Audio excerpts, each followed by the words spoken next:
Howdy folks, Kirk and Jay here with Kirk Giordano Plastering. Today, we're going to do this simple patch. We lasted a day ago and the city had to come out and say, hey, that's pretty, it passed. So what we're going to do is we're going to put this mud on, but a fella called me, he says, you know Kirk, in Mexico, I see those guys use just a cheater to spread it. They cheat it all out.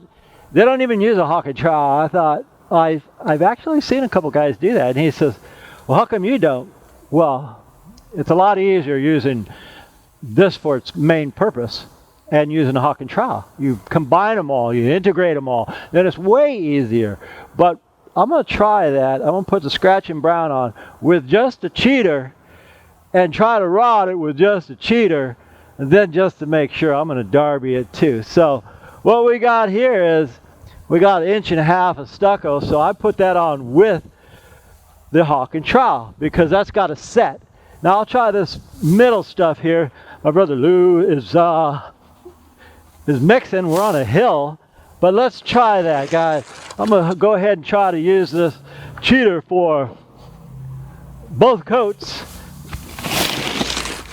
and use it for a rod. Have I done both coats? Of course I have with the cheater, because it's a lot easier than with a hock and trowel, or a lot faster. Easier, I wouldn't go that far, it's just a lot faster. But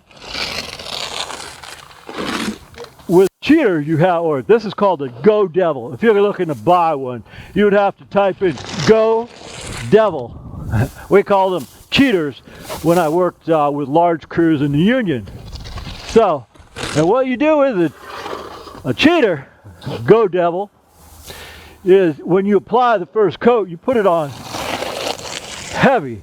You put it on tight. Heavy, you got to really force it. You got to embed it. Say like with a hock and trowel, it just naturally, you're using 1/4 of this right here, so you don't have to push as hard. With this, you got to push a little bit harder. You got to embed it. So what I'm doing is I'm embedding it because I want it to hang.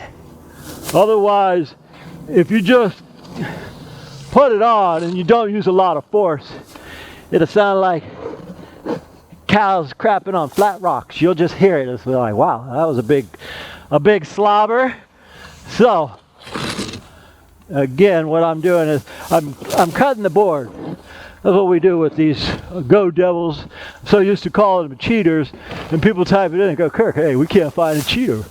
It's called a go-devel. Weird, but anyway, so I'm putting a lot on right here. And what this does, guys, is instead of a hock and a trowel, which if you go to a chiropractor's office, there'll always be a guy like this with a hock and a trowel, because you're putting 30 pounds here and taking 10 off at a time. Kind of tweaks your spine. This doesn't tweak your spine because you're using your lats. Boom, you put it on like that. Right there, that's about 30 pounds, and you can put it on, and what you don't see is I'm pushing it kind of hard. I think if I was to say, well, use weights as a description, I'd be pushing about, say, 30 pounds. And it has a tendency, it wants to fall off. It wants to defy gravity and fall. So again, what I'm doing is I'm pushing it hard. And up here, where we're a lot thicker, I'm pushing it even harder. And what we do is we use our grounds. When I say grounds, I mean edges for making a trim plumb. Say like right here. I'm using the Stucco here to hold it. Let's see, so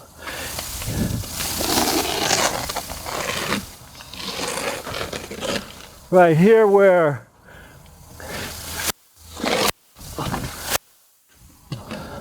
I want to get to this corner full, boom, that's how I do it. You got excess, put it on like that. Now let's get this other corner.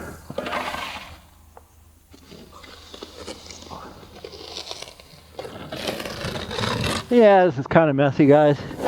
you'll tend to drop a lot more with this go-devel than you would a hawk and a trowel. You see wires poking out? Use your finger, poking back in. And the owner here, he says, "Hey, Kirk, can you match that finish?" I said, "Yeah, I can match that finish." He says, "Well," he took me in the back where nothing matches. He says, "Can you do better than this?" I said, "I can do better than that without even trying." But that's what we do for a living. Now you look at your wall, and I see where it's hollow. It's hollow right here. It's hollow right here. I can just see it. So what we want to do is fill those. I'm coming in here now, and again, putting it on. Here's something for you to remember, guys. If you're going to use a go-devel or a rod, when you're doing your wall, pretend like there's an invisible wall here. You're going to take it down, and you're going to go straight up like this. You're not going to let the wall dictate it. You're going to use your skill. Let your skill dictate it. So imagine an imaginary wall.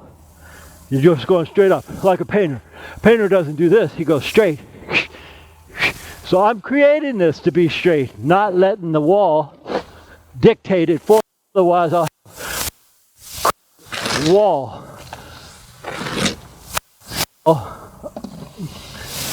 Follow it, and I can see where it's hollow. Boom.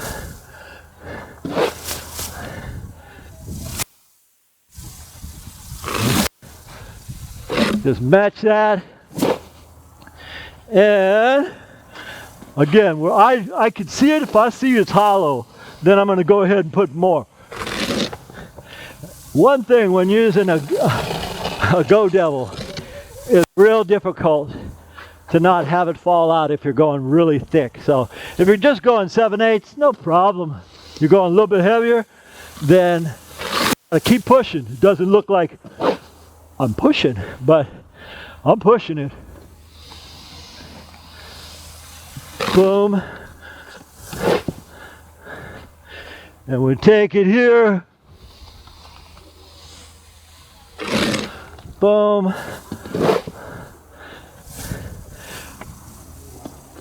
You just look at the wall.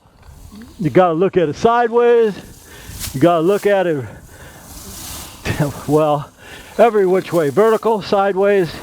You got to make that wall. And here's where it's really hollow here. I'll try to pull it up and straighten this wall out. A lot of pressure, guys. Oops. Too much pressure right there.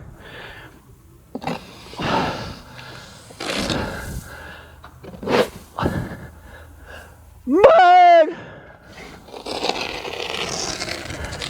Lou hates it when I do that. That's why I do it.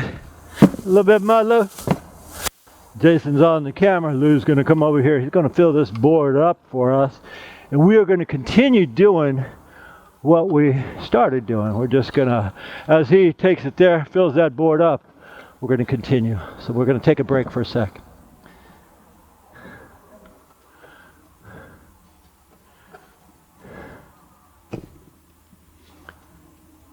Messing on my wall, man. I'm just messing around.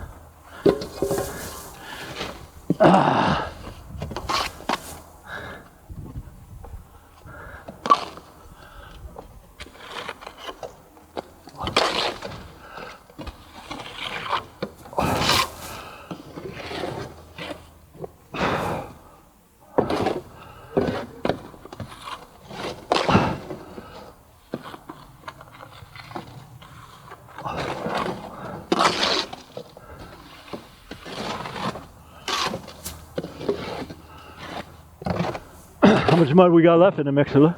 That's it? Yeah. Cool beans.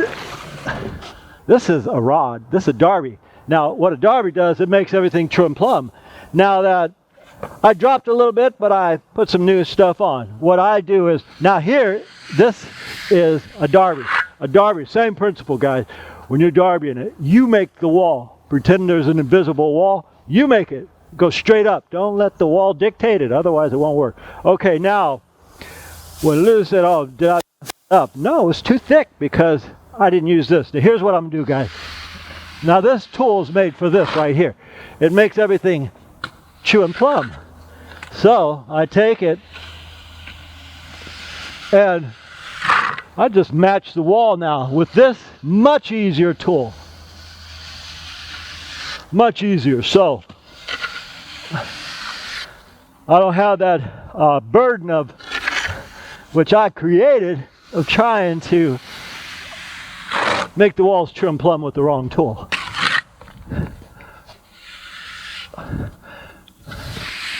Okay, so all I'm doing now, guys, is I'm going to make these corners a little tighter.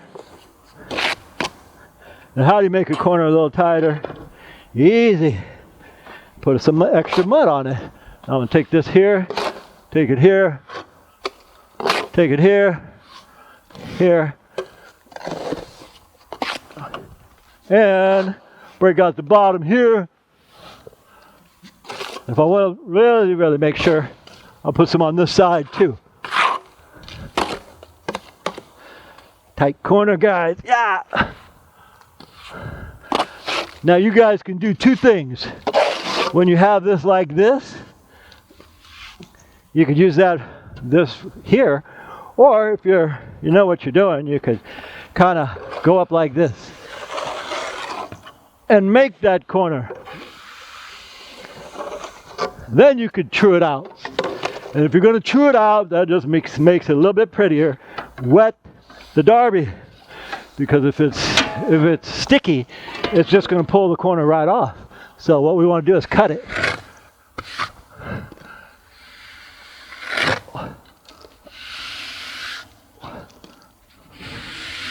We cut it that way, cut it this way,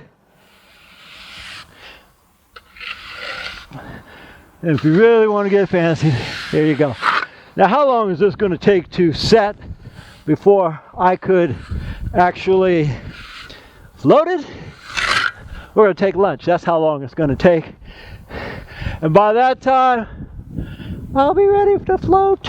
That'll match this. All right, guys, we are complete. And to answer my earlier question, can I cheat this wall out?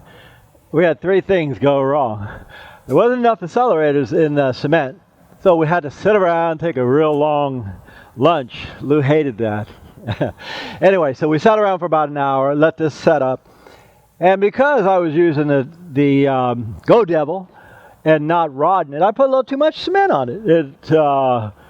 You guys have that happen often. It happens to us too. We're pretty good at what we do, but we make some mistakes now and then too. Anyway, this is the last part of it. I had to hit this already because we're doing a couple things. You take a sponge float with water, and guys, this is a sponge float. Green sponge float, yellow, it doesn't matter. You put water on it, and when this starts to set up a little bit, you kind of go upward motions. You see, that brings out the aggregate. This is sand, and we want to match this finish, which has been painted 20 times at least in the last 100 years. So we put this on, and if we wanted a lot heavier, we put more water, and then it becomes sandier. But I told him what we'll do is we'll try to get you what you already have. So you just prime it and paint it and it'll match. So we put a little bit of water on this guy here. Not too much, otherwise it brings too much sand out. And we just run it up there like this. And the most important thing, guys, is your joints. Always take your joints and go upward. Unless it's really dry, then you can come down without worry about it pulling the stucco off. Anyway, use the tools that were designed for, and forget about using a go-devel as a rod.